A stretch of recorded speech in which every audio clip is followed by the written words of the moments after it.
Lawmakers are working to roll out 5G technology without the help of the Chinese. Now, during a judiciary hearing last week, senators on both sides of the aisle expressed concerns over how China would gain sensitive information through companies like Huawei. Judiciary Chairman Senator Lindsey Graham vowed to restart the conversation around securing this critical technology against Chinese threats. He is also pressing the Trump administration to work with Congress on the issue. In an op-ed published in The Hill, former counterterrorism official Nate Snyder says, quote, "Without the diversity of secure technology in the 5G ecosystem, the United States leaves itself open to exploitation." And he joins us now to expand on the technological threats and challenges that lawmakers are currently dealing with. Snyder is a senior advisor at Cambridge Global Advisors. He previously served on the Countering Violent Extremism Task Force under President Barack Obama. Great to have you, sir.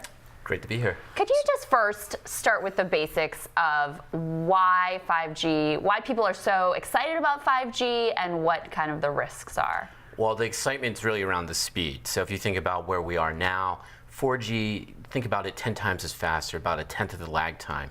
And so we're excited about downloading videos and streaming Netflix, but we're talking about like new military technologies, self-driving cars, new things that we haven't even thought about that are going to be possible on 5G. Right. And so the concerns really are, what's the security? I heard in a previous conversation, where's the data go? Who gets access to it?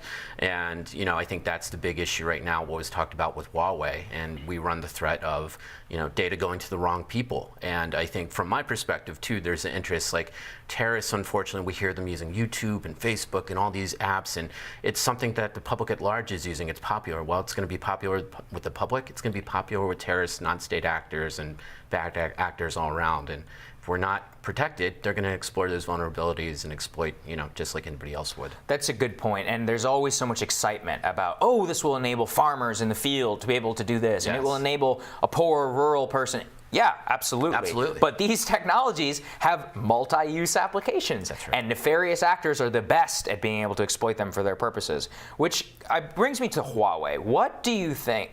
Do you think that the president and the administration has gone far enough in its newest executive order? And to clarify, this executive order, it bans the ability, or it gives the U.S. government the ability to ban companies that are state-controlled from U.S. communications infrastructure. Correct. Yeah. So I think it's a good start, and actually it's one of the things that this administration has done that I'm actually in agreement with. When it comes to this, it's not enough. I think one of the main things that we need to do is work as a coalition with our partners, our Five Eyes allies, so that's the UK, New Zealand, Australia, and Canada, to really set up standards and set up a coalition to push for these standards and interoperability.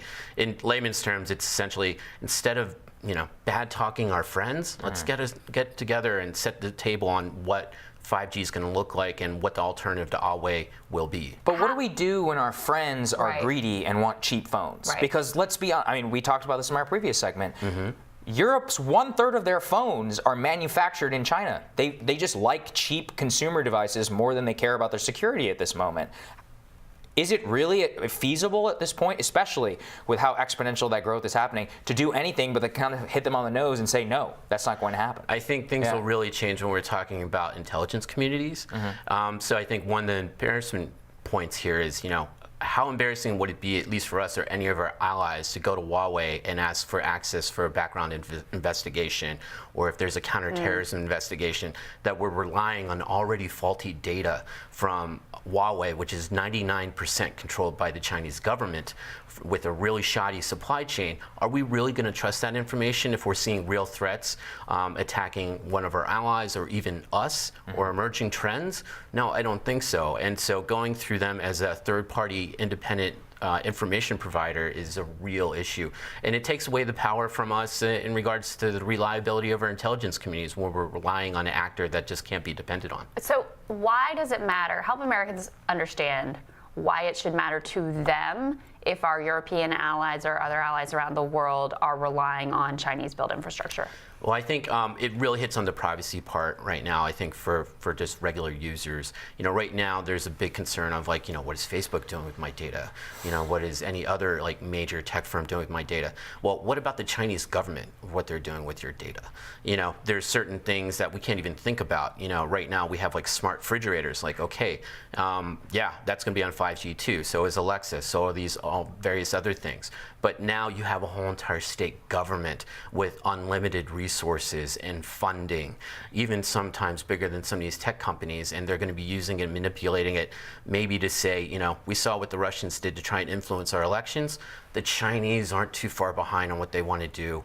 And so if they're getting that inflow of information, I don't want my information out there for the Chinese to manipulate either. They won't need to go through Facebook or Cambridge Analytica or whatever. They'll have the data themselves to be able to manipulate and target people, and they'll get a direct feed. And yes, there will likely be backdoors and various other things that they build into technology, whether it's in software or hardware.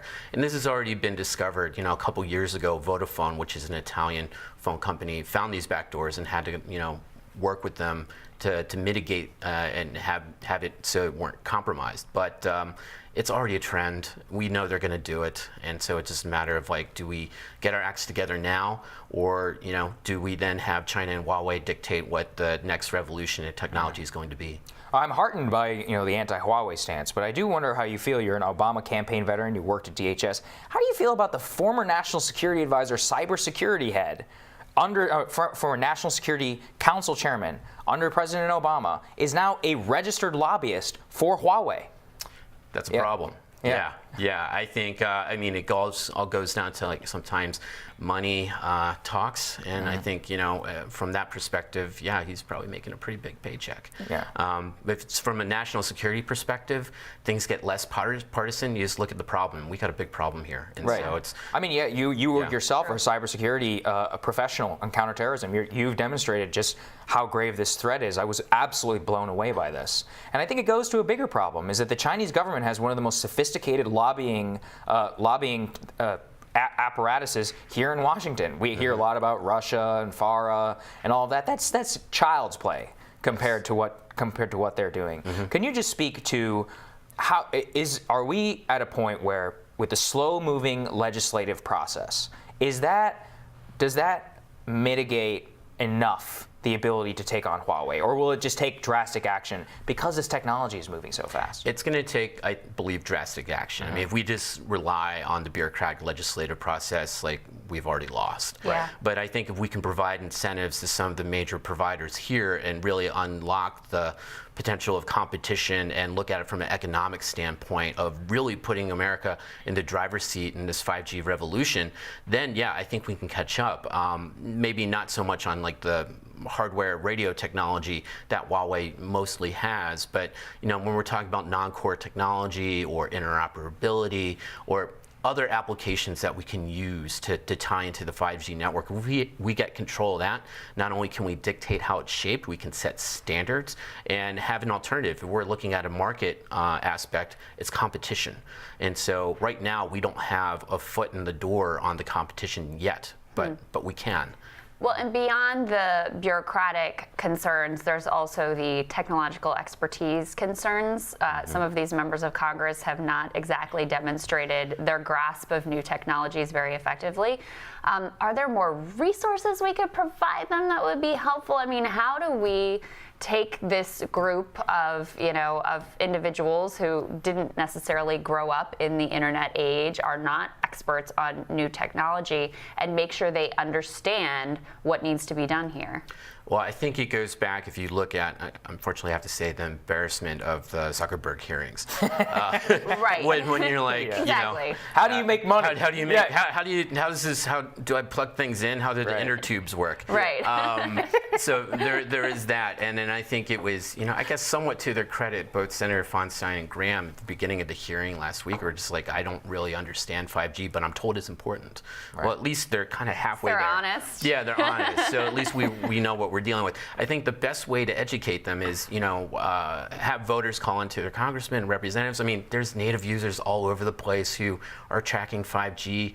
Some 5G experts out there, are out in their communities and, just raising the alarms that this is important.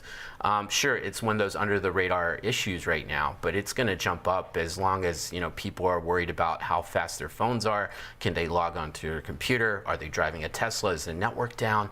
5G is going to affect everything, and it's going to weave its way into every aspect of our lives.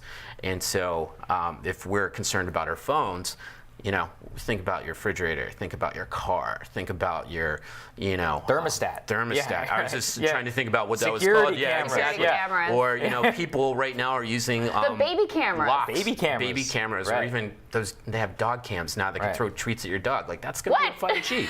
Yeah. Right. Exactly. And so it's like, who do we want to have access to that? And then, thinking again back to the original point of the discussion, like, there are going to be vulnerabilities. I mean, just think about, I hate to say this, but it's true too. If we're talking about government intervention, look at the rollout of the Affordable Care Act. I mean, like, that was government at its best. Right. And I was part of that government, but it really fell flat. But it really didn't pick up until we had public-private partnerships put in place to put those things in place as well. So also 5G too, because I know there's talks of a government solution to get ahead on the 5G network race. Yeah, well, I think it's important, just as a concrete example of the types of things that the Chinese government is doing, pointing out that they are already using facial recognition software to target a minority Muslim community in China. So those are the sorts of things. Imagine what the Chinese are going to do with 5G. Yeah, they're going to do stuff. They're going to do some things. Nate, great to have your expertise. Thank you. Thanks for having me. So coming up on Rising, the complicated dilemma that the city of Nome, Alaska faces as they adapt to climate change that is happening today. And how Nome is restructuring some of its economy to respond. Our conversation with Mayor Richard Benville when Rising continues.